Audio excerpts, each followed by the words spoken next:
আজ বলবো বাড়িতে কিভাবে পুদিনা পাতা সংরক্ষণ করা যায় এবং চাষ করার পদ্ধতি। আমরা বাজার থেকে পুদিনা পাতা কিনে আনার পর সেগুলো পলিতে করে যখন ফ্রিজে রেখে সংরক্ষণ করি, দেখা যায় 2-1 দিনের মধ্যে পুদিনা পাতা নষ্ট হয়ে যায় বা পচে যায়। পুদিনা পাতা সংরক্ষণের জন্য আমি যেটা করি, এভাবে যে পুদিনা পাতা অবশিষ্টগুলো থাকে সেগুলো নিচের দিকের যে পাতাগুলো আছে আমি এভাবে বেছে নিব। নিচের দিকে থাকবে শুধু ডাল আর উপরের দিকে থাকবে পাতাগুলো। ঠিক এইভাবে আমি একটা একটা করে বেছে একসাথে করে নিচ্ছি। প্লাস্টিকের যদি কোনো বোতল থাকে সেটা আপনারা বোতল কেটে নিতে পারেন। আমি বোতল এভাবে কেটে নিয়েছি। কেটে নিয়ে এখানে আমি এভাবে পানি দিয়ে নিচ্ছি। একটা বিষয় খেয়াল রাখতে হবে, শুধুমাত্র ডালগুলো থাকবে পানির নিচে এবং পাতাগুলো থাকবে উপরে। তো যেখানে সরাসরি রোদ পায় সেই এরিয়াতে আমি এটা রেখে দিব।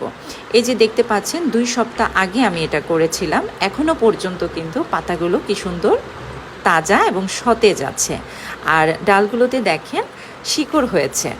আপনারা চাইলে এভাবে পুদিনা পাতা সংরক্ষণ করতে পারেন।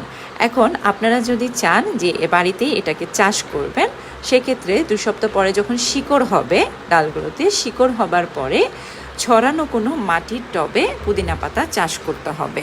সেটা 10 থেকে 12 ইঞ্চি হতে পারে। পুদিনা পাতা চাষ করার ক্ষেত্রে কিছু বিষয় আপনাদেরকে অবশ্যই খেয়াল রাখতে হবে। সেটা হচ্ছে রোদ পায় বা রোদের আলো আসে এমন এরিয়াতে টবটাকে রাখতে হবে। আর মাটিটা যেন সবসময় ভেজা থাকে। মাটি শুষ্ক হয়ে গেলে কিন্তু পুদিনা পাতাগুলো মরে যাবে, এই বিষয়টা একটু খেয়াল রাখতে হবে। আর কিছুদিন পর পর আগাগুলোকে ছেটে দিতে হবে। ছেটে দিলে পুদিনা পাতা অনেক বেশি গ্রো করবে। সবাই ভালো থাকবেন। আল্লাহ হাফেজ।